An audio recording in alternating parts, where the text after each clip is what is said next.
Pessoal, então já estamos nos ajustes finais do nosso TCC, porque tudo já foi pesquisado, tudo já foi elaborado até aqui, então nos resta apenas pegar o nosso modelo editável, fazer o ajuste nos textos que nós precisamos fazer e concluir a parte pré-textual. Então vocês vão ver, mas eu ainda não fiz o resumo, ainda não fiz o sumário. Já está lá mais ou menos tudo pronto, você só vai precisar agora elaborar um texto com as informações que você já tem.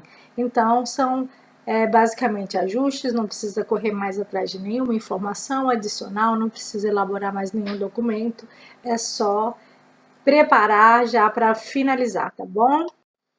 O objetivo dessa aula é falar sobre a confecção dos elementos pré-textuais e explicar sobre cada um desses itens.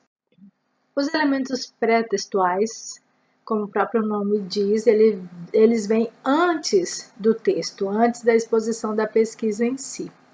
Os itens obrigatórios são capa, como nós já falamos, e folha de rosto, que vocês já até elaboraram.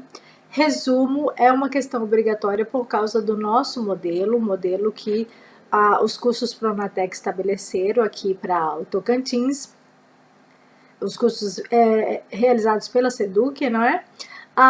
Eles precisam também ter um sumário, até porque a pessoa que vai ler, ela precisa se localizar entre as páginas, né, de forma a facilitar ali o acesso das informações. Outros elementos são opcionais, como errata. Errata é quando o trabalho já está pronto e aí é necessário uma folha à parte e com as correções que são necessárias. Geralmente o trabalho está pronto, está impresso e vai para uma banca avaliar. Só que se você já identificou o erro, pode fazer essa errata e colocar dentro do trabalho para que a banca veja que você já viu o seu erro, já o corrigiu.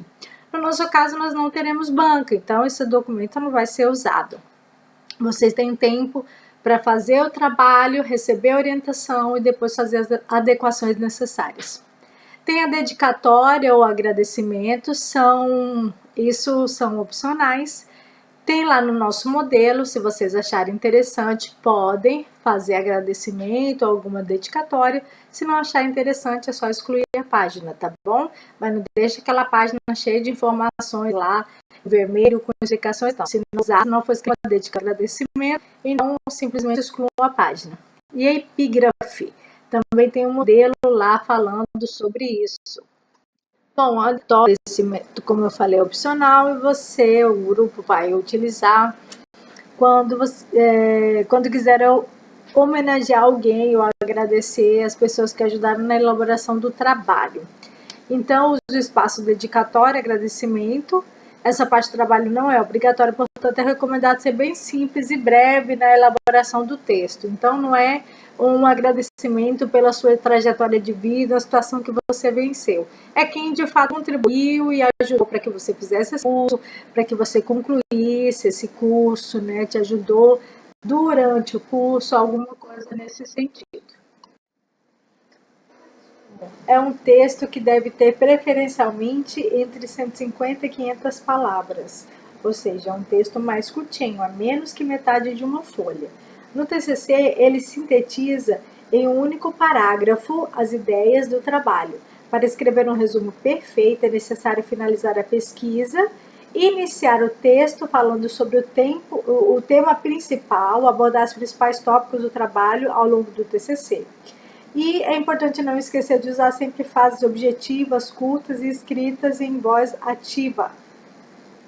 Abaixo do texto do resumo, deve ser adicionada uma sequência de palavras-chave, ou seja, termos que caracterizam a pesquisa. Mas não precisa ser muitas, 3 a 5. 5 já está de bom tamanho, tá bom? As listas são usadas para organizar figuras, tabelas, símbolos, abreviaturas e siglas. A identificação de cada elemento deve ser apresentada da seguinte forma: pelo nome específico, travessão, título e número da página onde se encontra. É uma espécie de sumário, mas só falando de listas. É obrigatório ter listas de alguma coisa? Não. Então você vai usar listas quando, mas eu tenho uma tabela, eu vou colocar listas de tabela com item? Não.